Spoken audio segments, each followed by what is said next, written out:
నమస్తే, welcome to mega 9 TV. నేను సురేష్. గతంలో ఒక కేంద్ర మంత్రి మేము ఢిల్లీలో ఉండలేం, ఢిల్లీలో ఉంటే శ్వాసకోశమైనటువంటి ఇబ్బందులతో జబ్బులతో బాధపడాల్సి వస్తుంది, ఢిల్లీలో గాలిని పీల్చుకోవాలన్న భయమేస్తుంది, గాలిని కొనుక్కోవాల్సినటువంటి పరిస్థితి ఏర్పడింది. కాబట్టి ఢిల్లీ కాకుండా దేశ రాజధానిగా రెండవ రాజధానిగా ఏదైనా ఒక నగరాన్ని ఎంపిక చేస్తే బాగుంటుంది, అది దక్షిణ భారతదేశం నుంచి ఉంటే ఇంకా బాగుంటుందేమో అని తన అభిప్రాయాన్ని వ్యక్తం చేశారు. దీనికి ప్రధాన కారణం ఏంటంటే ఢిల్లీలో గాలి నాణ్యత విపరీతంగా పడిపోవడం, గాలి నాణ్యత AQI విపరీతంగా దారుణంగా ఉండడం, అక్కడ పూర్తి స్థాయిలో శ్వాసకోశమైనటువంటి వ్యాధులు, శ్వాస సంబంధమైనటువంటి వ్యాధుల బారిన చాలామంది ప్రజలు పడ్డం, పొగమంచు కారణంగా, ఇతర దహనానికి పంట దహనానికి సంబంధించినటువంటి అంశాల కారణంగా ఈ మొత్తం పలు కారణాలు వ్యక్తమవుతూ ఉన్నాయి. కానీ ఇక్కడ కనబడుతున్నటువంటి అంశం ఢిల్లీలో మాత్రమే అంత దారుణమైనటువంటి పరిస్థితులు ఉన్నాయా అంటే ఇప్పుడు వస్తున్నటువంటి నివేదిక ప్రకారం హైదరాబాద్లో కూడా అలాంటి పరిస్థితులే కనబడుతున్నాయి. ఇది ఒక ఆందోళనకరమైనటువంటి అంశం. హైదరాబాద్లో గాలి నాణ్యత విపరీతంగా పడిపోతుంది. ఉన్నటువంటి సిచ్యువేషన్స్ కాదు, దారుణంగా. ఒక్కసారి మనం గమనించినట్లయితే గాలి నాణ్యతను సాధారణంగా మనం కొలుస్తూ ఉంటాం. అంటే 0 నుంచి 50 వరకు ఉంటే ఒక మంచి గాలి నాణ్యత ఉన్నట్లుగా, లేదా 50 నుంచి పూర్తి స్థాయిలో 100 వరకు ఉంటే ఓకే, సంతృప్తికరమైనటువంటి గాలి నాణ్యత ఉంటూ ఉంటుంది. ఒక 100 నుంచి 150 వరకు ఉంటే చిన్నపిల్లల్లో కానివ్వండి, వృద్ధుల్లో కానివ్వండి, శ్వాసకోశ సంబంధమైనటువంటి వ్యాధులు వచ్చేటువంటి అవకాశాలు ఉంటాయి.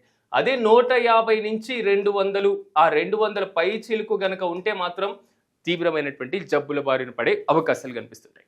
ప్రజెంట్ కనబడుతున్నటువంటి సిచ్యువేషన్ హైదరాబాద్ నగరంలో 150 నుంచి 200 మధ్య గాలి నాణ్యత పడుతున్నటువంటి సందర్భాలు, ప్రదేశాలు చాలా కనబడుతున్నాయి. దీనికి ప్రధానమైనటువంటి రీజన్స్ ఏంటి అంటే లాస్ట్ ఒక్క 1 ఇయర్ నుంచి మనం గమనించినట్లయితే డిసెంబర్ నెలకు వచ్చేసరికి గాలి నాణ్యత దారుణంగా పడిపోతుంది.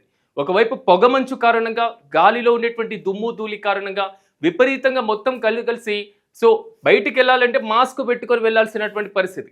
కొన్ని సందర్భాల్లో కొన్ని ఏరియాల్లో ఏంటంటే పొగమంచుతో సంబంధం లేకుండా పట్టపగలు బయటికి వెళ్లాలన్న దారుణమైనటువంటి పరిస్థితులు ఎదుర్కోవాల్సి వస్తుంది.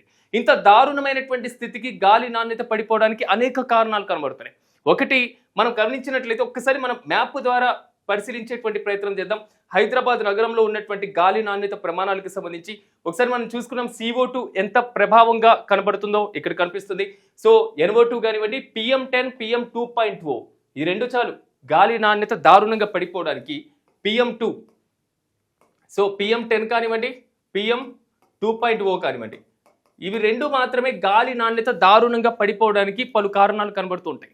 గాలిలో స్వచ్ఛతను కోల్పోవడానికి, స్వచ్ఛమైనటువంటి గాలి ప్రజలకు లేకుండా చేయడానికి ఇవి రెండు విపరీతంగా పెరిగిపోవడానికి చాలా వరకు కారణమవుతూ ఉన్నాయి. దీనికి అనేక కారణాలు ఉన్నాయి. హైదరాబాద్లో గాలి నాణ్యత పడిపోవడానికి, కాలుష్యం విపరీతంగా పెరిగిపోవడానికి రీజన్స్ హైదరాబాద్ సరౌండింగ్స్లో ఇప్పుడు కనబడుతున్నటువంటి సిచ్యువేషన్, డెవలప్మెంట్ విపరీతంగా సాగుతుంది.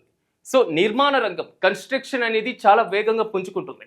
ఫైనాన్షియల్ డిస్ట్రిక్ట్స్ కానివ్వండి, అమీన్పూర్ కానివ్వండి, పాసమైలారం కానివ్వండి, బొల్లారం కానివ్వండి, సనత్ నగర్ కానివ్వండి, జూబ్లీ హిల్స్ కానివ్వండి, ఇలాంటి ఏరియాస్ మొత్తం మీద ఆల్మోస్ట్ కనబడుతున్నటువంటిది నిర్మాణ రంగం వేగంగా పుంజుకోవడం, పరిశ్రమల దగ్గర నుంచి వస్తున్నటువంటి కాలుష్యం కానివ్వండి, ఈ మొత్తం కూడా తీవ్రమైనటువంటి ప్రభావం చూపిస్తున్నటువంటి సిచ్యువేషన్ ఉంది. అంటే ఒక రకంగా చెప్పుకోవాలంటే గత దశాబ్ద కాలంలో మనం పరిశీలించినట్లయితే ఈ PM10, PM2.5 వల్ల, ఈ రెండిటి కారణం వల్ల కాలుష్యం విపరీతంగా పెరిగిపోయి గాలి నాణ్యత దారుణంగా ఉన్నటువంటి సిచ్యువేషన్లో ప్రతి 1,00,000 మందిలో 96 మంది చనిపోయారు కేవలం గాలి నాణ్యత లోపం వల్ల.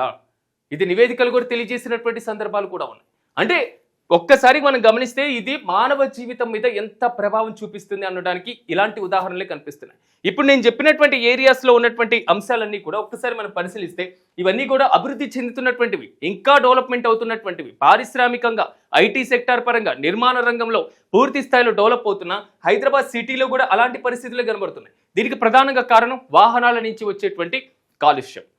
వాహనాల నుంచి పొగ విపరీతంగా రావడం వల్ల, వెనకాల వచ్చేటువంటి వాహనాల వల్ల సైనస్ ప్రాబ్లం ఉన్న, శ్వాసకోశపరమైనటువంటి ప్రాబ్లం ఉన్న, ఊపిరితిత్తుల సమస్య ఉన్న, ఇలాగా ఉన్నటువంటి వారు ఇలాంటిది కొంచెం పీల్చితే చాలు మనసు గాబరా పడిపోతున్నటువంటి పరిస్థితి. వీటన్నిటికీ ఇన్ని వ్యాధుల బారిన, జబ్బుల బారిన పడాల్సినటువంటి సందర్భాలు ఎందుకు వస్తున్నాయి అంటే మన వాహనాలు విపరీతంగా వాడడం వల్ల. హైదరాబాద్లో పరిస్థితి కూడా ఇలాగే ఉంది కదా. హైదరాబాద్లోనే కాదు, ఢిల్లీలో గతంలో ఎదుర్కొన్నటువంటి సమస్యల్లో అక్కడ ప్రభుత్వం సరి బేసి విధానాన్ని ప్రవేశపెట్టింది కదా. సరి సంఖ్య ఉన్నటువంటి వాహనాలన్నీ ఒక్కరోజు బయటికి రావాలి, బేసి సంఖ్య ఉన్నటువంటి వాహనాలన్నీ మరొక రోజు బయటికి రావాలి. ఒకరోజు గ్యాప్ ఇచ్చి మళ్ళీ సరి సంఖ్య ఉన్నటువంటి వాహనాలన్నీ బయటికి రావాలి. అంటే ఈ లెక్కన వాహనాల మీద కంట్రోల్ తెచ్చుకునేటువంటి పరిస్థితి, సుప్రీంకోర్టు ఢిల్లీ ప్రభుత్వానికి మొట్టికాలేసినటువంటి పరిస్థితి, సో పలు కారణాలు వెతుక్కున్నటువంటి పరిస్థితి, కారణాల మీద సమీక్ష చేసి సొల్యూషన్స్ మీరు ఏం చేస్తున్నారు అనేటువంటి పరిస్థితి, ఈ మొత్తం ఢిల్లీలో మనం చూసాం. అందుకే ఇందాక నేను మొదట్లో ప్రారంభించేటప్పుడు కేంద్ర మంత్రి ఒక కామెంట్ చేశారన్న, అలాంటి పరిస్థితులు ఉన్నాయి కాబట్టి అక్కడ ప్రభావం ఉంది. మరి హైదరాబాద్ ఇంత డెవలప్ అవుతున్నటువంటి తరుణంలో ముందు జాగ్రత్తగా మనం ఏం తీసుకోవాలి? హైదరాబాద్లో ఇంత దారుణంగా పడిపోవడానికి రీజన్స్ ఏంటి? ఒక్కొక్కసారి మనం మ్యాప్ పరిశీలిస్తే 192, 190, ఇప్పుడు రెడ్ మార్కులో కనబడుతున్నవన్నీ ఒక్కసారి మనం చూసుకున్నట్లయితే ఇందాక మనం చెప్పినట్లుగా ఏక్యూఐ 200 వరకు కనబడుతుంది. ఏదైతే ఏరియా బొల్లారంలో కానివ్వండి, సో జూబ్లీ హిల్స్ కానివ్వండి, పాస మైలారం, అదేవిధంగా అటువైపు పటాన్ చెరువు ఏరియాలో ఉండేటువంటి మొత్తం పారిశ్రామిక నగరాలు, పారిశ్రామిక వాడలన్నీ కూడా ఎక్కువగా ఉన్నాయి. ఒకసారి మనం ఫైనాన్షియల్ డిస్ట్రిక్ట్ వైపు వెళ్తే, కోకాపేట వైపు వెళ్తే అన్ని నిర్మాణ రంగాలే, కొండల్ని పగలగొట్టడం, భారీగా ట్రక్కులు అటువైపు వెళ్ళడం, రోడ్డు మొత్తం కూడా విపరీతంగా దారుణమైనటువంటి దుమ్ము ధూళి కణాలతో ఉండడం.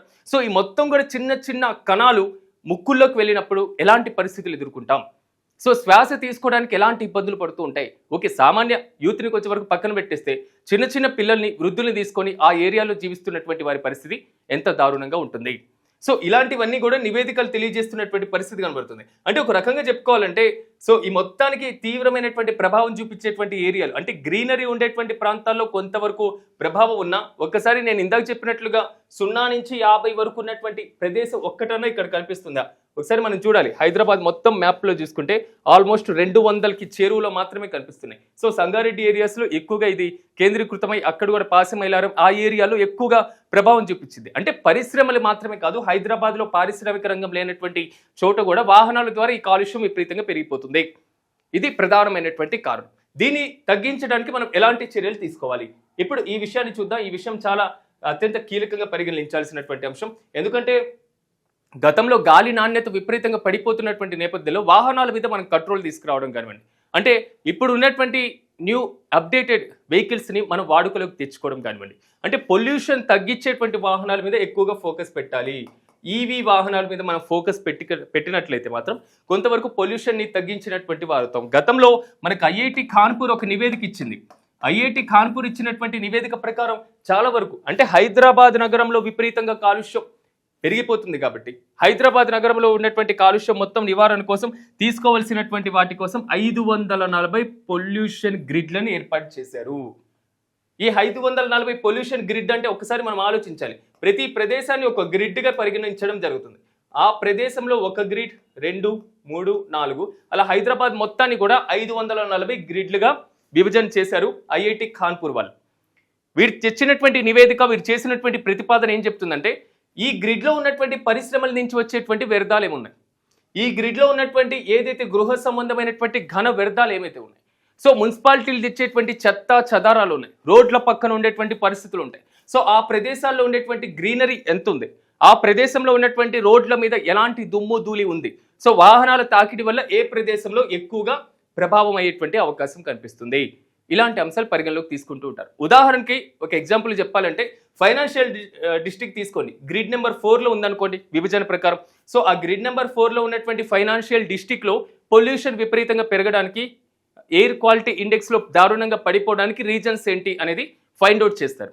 ఒకవేళ రోడ్లకు సంబంధించినటువంటి అంశం అయితే, రోడ్లలో గుంతలు ఉన్నప్పుడు, సో వర్షాల వల్ల ఎక్కడికక్కడ దారుణమైనటువంటి స్థితిలో పడిపోయినప్పుడు అక్కడ వెంటనే మరమ్మతులు చేసి కొత్త రోడ్లను వేయడం, రోడ్లకు అటు ఇటుగా చెట్లను నాటడం, ఇలాంటి పరిస్థితి. లేదా వేరే పారిశ్రామిక వాడికి సంబంధించినటువంటి వేరే గ్రిడ్ ఉందనుకోండి, అక్కడ మున్సిపాలిటీ ఘన వ్యర్థాలు ఉంటాయి, చెత్తా చెదారం వల్ల అక్కడ పూర్తి స్థాయిలో పొల్యూషన్ అవుతుంది, కాబట్టి దాని మీద దృష్టి పెట్టడం. అంటే ఒక్క గ్రిడ్లో ఉన్నటువంటి సమస్య ఏదో తెలుసుకొని, పర్యావరణానికి ఏదైతే కాలుష్యం అవుతుందో ఆ సమస్యను తెలుసుకొని దాన్ని ఫైండ్ అవుట్ చేసేసి అక్కడి సొల్యూషన్ వెతకడం కోసం ఇలా 540 గ్రిడ్లుగా మాత్రం హైదరాబాద్ని గతంలో విభజించారు. సో కానీ ఇంకా అది కార్యరూపం దాలుస్తుందా అనేది ఇప్పుడు పెద్ద క్వశ్చన్ మార్క్గా మారింది. కాబట్టి దీంట్లో మనం చేయాల్సినటువంటి అంశం, ఎయిర్ క్వాలిటీ ఇండెక్స్ దాదాపు 195 కాదు, 200 కాదు, 250 పడిపోతున్నటువంటి సందర్భాలు కూడా ఉన్నాయి. సో ఈ చలికాల తీవ్రతలో ఇంకా విపరీతంగా పెరిగేటువంటి అవకాశం ఉంటుంది. కాబట్టి ఈ చలి తీవ్రతకి పెరుగుతున్న కాలుష్యానికి, అట్ ద సేమ్ టైం చలి తీవ్రతకి పెరుగుతున్నటువంటి కాలుష్యానికి, సో వచ్చేటువంటి పొగ మంచుకి, ఈ మొత్తం కూడా కలగలిపేసి సో ఎయిర్ క్వాలిటీ ఇండెక్స్ దారుణంగా పడిపోయేటువంటి ఛాన్సెస్ కనబడుతున్నాయి. కాబట్టి నగర ప్రజలారా జాగ్రత్తలు పాటించండి. సో మనం చేయాల్సినటువంటి బాధ్యత, మనం తీసుకునేటువంటి ఏదైతే ముందస్తు చర్యలు ఉంటాయో అవే మన ఆరోగ్యాన్ని రక్షిస్తాయి. కాబట్టి మాస్కులు ధరించి వెళ్ళడం ఇలాంటి పొల్యూషన్ ఏరియాస్లో ఉండేటువంటి, ఇలాంటి పొల్యూటెడ్ ఏరియాస్లో ఉండేటువంటి వాళ్ళు, అంటే కాలుష్య ప్రభావితమైనటువంటి ప్రాంతాల్లో నివసించే వారు ఖచ్చితంగా మాస్కులు ధరించండి. దొమ్ము ధూళి దగ్గర నుంచి, చెత్త చెదారం దగ్గర నుంచి, సో పొల్యూషన్కి కారణమవుతున్నటువంటి ఆయా ప్రాంతాలలో జాగ్రత్తలు వహించండి. సో ఎలాంటి చిన్న సమస్యలు ఉన్నా డాక్టర్ని కన్సల్ట్ అవ్వడం ద్వారా తగినటువంటి చర్యలు తీసుకునేందుకు అవకాశం ఉంటుంది. అట్ ద సేమ్ టైం ప్రభుత్వాలు కూడా ఏదైతే ఈ పూర్తి స్థాయిలో ప్రాంతాలు ఉన్నాయో వీటి మీద ఎక్కువగా ఫోకస్ పెట్టాల్సినటువంటి పరిస్థితి ఉంటుంది. ఎందుకంటే హైదరాబాద్ విశ్వవ్యాప్త నగరంగా ఎదుగుతున్నటువంటి నేపథ్యంలో ఖచ్చితంగా దానికి సంబంధించినటువంటి చర్యలు తీసుకోవాలంటే ముందుగానే సన్నద్ధత అవసరం. కాలుష్య నివారణ కోసం ప్రభుత్వాలు ముందే చర్యలు తీసుకొని ఆ ప్రాంతాలని గుర్తించి అక్కడ పూర్తి స్థాయిలో గ్రీనరీ ఉండే విధంగా, స్వచ్ఛమైనటువంటి గాలి పీల్చే విధంగా ఉండాల్సినటువంటి అవసరం ఉంటుంది. ఎందుకంటే ఢిల్లీ లాంటి ప్రాంతాల్లో మనం ఎదుర్కొంటున్నటువంటి సమస్యలు మనకు చూస్తున్నాం. కాబట్టి ఆ లెసన్ నుంచి మనం నేర్చుకొని ముందే కనువిప్పుగా పూర్తి స్థాయిలో కళ్ళు తెరిచి మనం బాధ్యతలు నిర్వహిస్తే కొంతవరకు ఉపశమనాన్ని కలిగించినటువంటి వారు అవుతాం అనేది మాత్రం ఖచ్చితంగా అందరూ గుర్తుంచుకోవాలి. అట్ ద సేమ్ టైం హైదరాబాద్లో పెరుగుతున్నటువంటి కాలుష్యం మీద మీరేమనుకుంటున్నారు? హైదరాబాద్ ఏ ప్రాంతాల్లో ఉన్నటువంటి సమస్యలు, మరి ముఖ్యంగా కాలుష్యానికి కారణమవుతున్నటువంటి సమస్యలు ఏదైతే ఉన్నాయో ఆ సమస్యల్ని మీరు కామెంట్స్ బాక్స్లో తెలియజేయండి. సో ఖచ్చితంగా ఇవి ప్రభుత్వాలు కూడా గుర్తించేటువంటి అవకాశం ఉంటుంది. కాబట్టి కాలుష్య ప్రభావితమైనటువంటి ప్రాంతాల్లో ఉండేటువంటి వారు బీ కేర్ఫుల్. సో ఇలాంటి సంబంధించినటువంటి అంశాలపై మరింత అప్డేట్స్తో మళ్ళీ మీ ముందుకు వస్తాను. చూస్తూనే ఉండండి మెగా 9 టీవీ.